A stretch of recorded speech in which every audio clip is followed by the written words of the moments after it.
மனித மற்றும் விலங்கினங்களின் வாழ்க்கையுடன் நெருங்கிய தொடர்புடையனவாக நீர்நிலைகள் விளங்குகின்றன. கட்டைக்காடு ஊத்துக்குழி குளமே இதுவாகும்.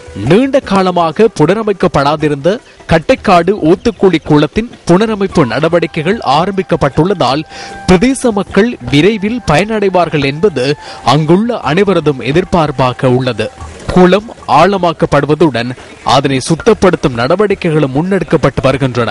இதனால் பல ஏக்கர் வயல்நிலங்களில் வேளாண்மை செய்வதற்கான நீர்ப்பாசன வசதிகள் கிடைக்கும் என அந்த பகுதி விவசாயிகள் தெரிவிக்கின்றனர். மக்களின் நாளாந்த வாழ்க்கையுடன் பின்னி பிணைந்துள்ள நீர்நிலைகளை புனரமைக்கும் இந்த சமூக பணி பாராட்டத்தக்கதாகும்.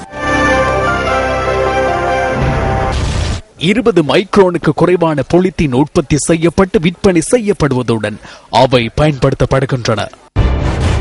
பாடசாலை போக்குவரத்து சேவை சிறுவர் பாதுகாப்பு அதிகார சபையில் பதிவு செய்யப்பட வேண்டும்.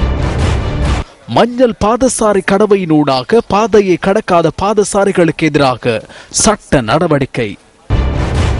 தனியார் பஸ் சாரதிகள் மற்றும் நடத்துனர்கள் சீருடை அணிவது கட்டாயமாக்கப்பட்டது. பொது இடங்களில் புகைப்பிடிப்பது தடை செய்யப்பட்டுள்ளது.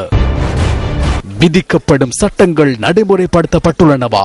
இது தொடர்பில் அதிகாரிகள் கவனம் செலுத்துகின்றனரா?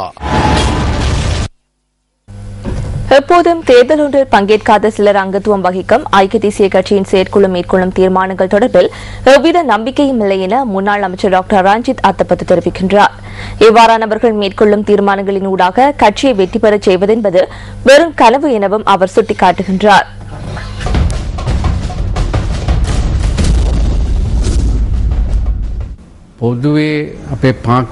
எமது ஆதரவாளர்களை வெளியேற்றி தமக்கு தேவையான சிலரை மாத்திரம் அழைத்து இந்த யோசனைகளை நிறைவேற்றிக் கொள்கின்றனர்.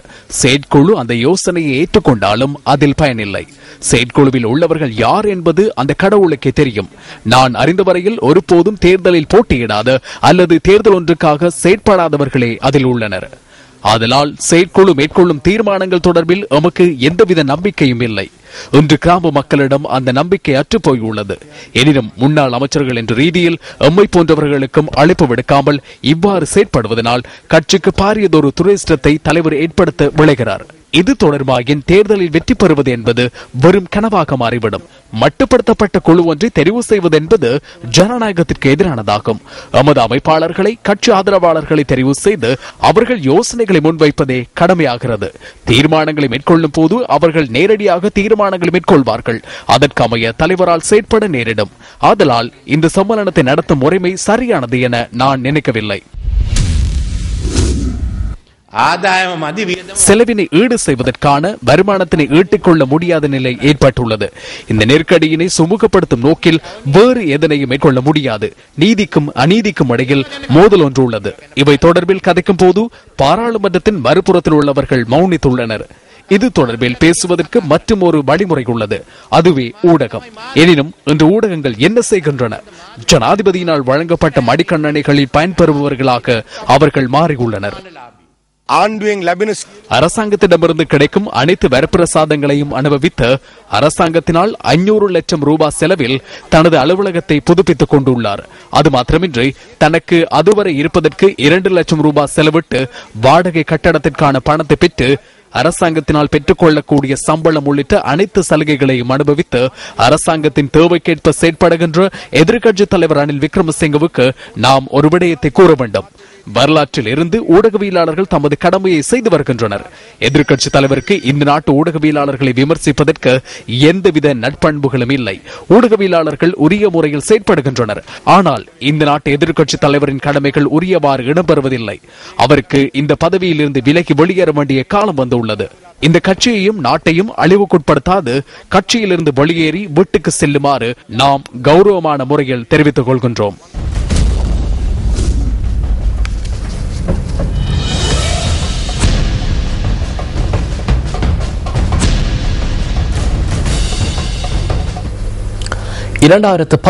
ஆண்டு வரவு செலவு திட்டத்தின் 2ஆம் வாசிப்பு விவாதத்தின் போது விவசாய ஓய்வூதியம், விவசாயம் மற்றும் வனஜீவராசிகள் துறை தொடர்பில் ஆளும் கட்சி எதிர்க்கட்சி உறுப்பினர்கள் தெரிவித்த மேலும் சில கருத்துக்கள் அடுத்து. කුෂිකර්මයේ නියැලලා ඉන්න විශාල පිරිසක් விவசாயத்தில் ஈடுபட்டுள்ள பலர் விவசாய ஓய்வூதியத்துடன் தொடர்புபட்டுள்ளனர். கௌரவ சபாநாயகர் அவர்களே, சுமார் ஒரு வருட காலத்திற்கு இவர்களுக்கான ஓய்வூதியம் வழங்கப்படவில்லை. அது மாத்திரமன்று இவர்களுக்கான அங்கத்துவ பணமும் பெறப்பட்டுள்ளது. 1994 ஆண்டிலிருந்து ஒவ்வொரு வருடமும் துறைசிறியால் 15 மில்லியன் இதற்காக ஒதுக்கப்பட்டது. ஆனால் அதனை அடுத்து இந்த விடயத்திற்கு அரசாங்கத்தின் ஒத்துழைப்பு வழங்குவதை காண முடியவில்லை.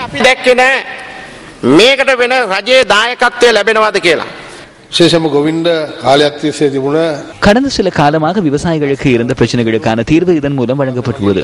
2006 ஆண்டில் இருந்து ஆரம்பித்த உரமானியத்தை தொடர்ந்து வழங்க இந்த வரவு செலவு திட்டத்தினூடாக நிதி ஒதுக்கப்பட்டுள்ளது. அந்த உரமானியத்திற்கான பிரதிபலன் கிடைத்துள்ளது.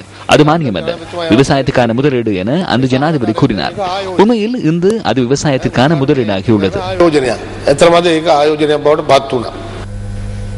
பூண்டுலோயா ஹெரோவத்த பகுதியில் கூறிய ஆயுதத்தால் தாக்கி ஒருவர் கொலை செய்யப்பட்டுள்ளார்.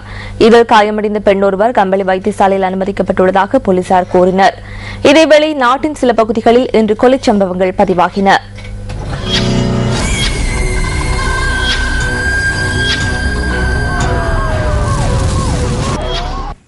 ஹெப்பாவல மகா இலுப்பள்ளம பிரதேசத்தில் கூறு ஆயுதத்தால் தாக்கப்பட்டு 2 கொலை செய்யப்பட்டுள்ளனர்.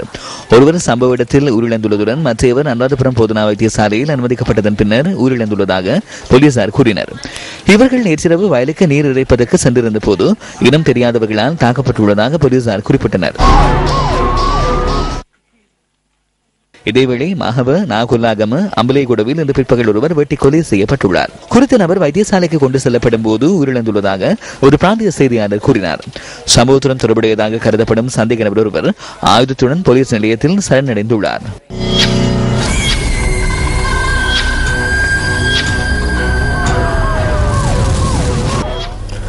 மாணவர்களின் ஊடக அறிவை மேம்படுத்தும் நோக்கில் நியூஸ் ஃபர்ஸ்ட் நடாத்தி வரும் ஊடக செயல் அமர்வின் மற்றொரு கட்டம் மீகாக்கி உள்ள பலகுல வித்தியாலயத்தில் நேற்று நடைபெற்றது. மீகாக்கி உள்ள பலகொள்ள வித்தியாலயத்திற்கு வருகை தந்த நியூஸ் ஃபெஸ்ட் குழாத்தினருக்கு இதன்போது அமோக வரவேற்பளிக்கப்பட்டது. பல செயல்முறைகள் பயிற்சிகளுடன் நடைபெற்ற இந்த செயலமர்வில் மாணவர்களின் ஆற்றல்களை வெளிப்படுத்துவதற்கான வாய்ப்புகள் வழங்கப்பட்டன. ஊடக செயலமர்வை சிறந்த முறையில் முன்னெடுத்த நியூஸ் ஃபெஸ்டிற்கு மீகாக்கி உள்ள பலகொள்ள வித்தியாலயத்தினால் நினைவு சின்னம் ஒன்றும் வழங்கப்பட்டது. செயலமர்வின் நிறைவில் நியூஸ் ஃபெஸ்ட் மற்றும் எஸ்லோன் இணைந்து பாடசாலைக்கு நீர் தாங்கி ஒன்றை அன்பளிப்பு செய்தன.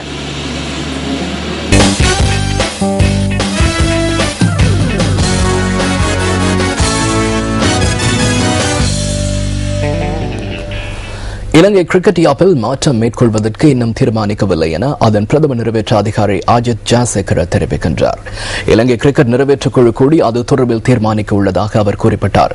ஹருண் லோகாடின் அறிக்கையில் உள்ள பரிந்துரைகளின் பிரகாரம் கிரிக்கெட் யாப்பில் எப்போது மாற்றம் மேற்கொள்ளப்படும் என ஸ்போர்ட்ஸ் ஃபர்ஸ்ட் வினவிய போதே அவர் இந்த பதிலை தெரிவித்தார். ஹருண் லோகாடின் அறிக்கை தொடர்பாக ஸ்போர்ட்ஸ் ஃபர்ஸ்ட் கொண்டுவரும் தொகுப்பின் 3வது கட்டம் அடுத்து. இலங்கையில் கிரிக்கெட் விளையாட்டை மேம்படுத்துவதற்காக சர்வதேச கிரிக்கெட் பேரவையின் முன்னாள் நிறைவேற்ற அதிகாரி ஹருண் லோகாட்டின் அறிக்கையில் கவனம் செலுத்தப்பட்டுள்ள 2வது காரணியாக இலங்கை கிரிக்கெட் யாப்பு உள்ளது.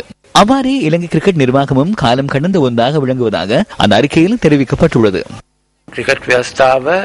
விளையாட்டுத்துறை அமைச்சினால் நிர்வகிக்கக்கூடிய வகையிலேயே கிரிக்கெட் யாப்பு ஸ்தாபிக்கப்பட்டுள்ளது. உதாரணமாக இலங்கையில் தெரிவுக்குழுவை விளையாட்டுத்துறை அமைச்சரே நியமிக்கிறார். அந்த தெரிவுக்குழு தான் சர்வதேச அணியை தெரிவு செய்கின்றது. அதனை அடுத்து விளையாட்டுத்துறை அமைச்சரே அந்த அணியை அங்கீகரிக்கிறார். எனினும் இன்று அதற்கான தேவையில்லை என்றே நான் நினைக்கின்றேன்.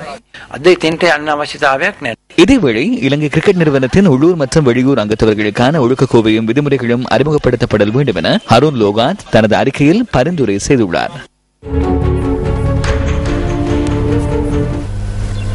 இத்துடன் நமது 8 மணி பிரதான செய்திகள் நிறைவு பெறுகின்றன. இரவு 10:45 இடம்பெறும் அடுத்த பிரதான செய்திகளோடு மீண்டும் சந்திப்போம். வணக்கம். வணக்கம்.